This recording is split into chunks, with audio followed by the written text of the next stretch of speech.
Ուժեղ սևանցիներ, ողջունում եմ ձեզ։ Մեր հայրենիքի ջրային պաշարներով կենտրոնը, մեր հայրենիքի Կապուտաչյա Սևանի կողքը բնակվելով մարդիկ իրավունք չունեն աղքատ ապրել այստեղ։ Այս ռեսուրսները, որ Աստված մեզ տվել է, պետք է օգտագործենք մենք, որպեսզի մարդիկ կարողանան այս տարածաշրջանում լավ ապրեն։ Պետությունը կառավարելը մենակ փող ծախսել չի, մենակ բյուջե ծախսել չի, դա վարժ լինել է,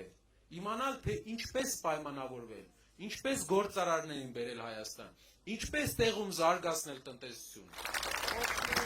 Ասում են ուսուցիչների 4-ից 1-ն է անսահմանատեսավորումը։ Աշխատավարձերը 100,000 դրամ, 110,000 դրամ, ինչպես ապրեն։ Մեր ծրագիրը այլ է։ Բոլոր ուսուցիչներին առաջին իսկ տարվանից ամեն տարի 25% աշխատավարձը պետք է աճի այնքան, մինչև 2.5 անգամ ավել դառնա ու կկանգնի, չեմ ասում ավել։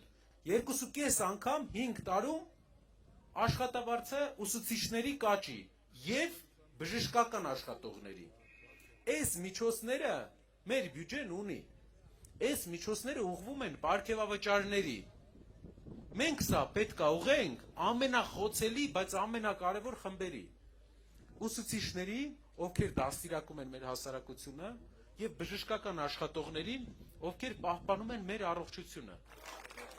Ընտրենք առաջնորդ, մեկից կարա 100 սարքի, 100-ից 1000։ Այս աստվածատուր հնարավորությունները օգտագործողա պետք, վարժ զարգացնողա պետք։ Սամվել Կարապետյանը, համաձայն ենք։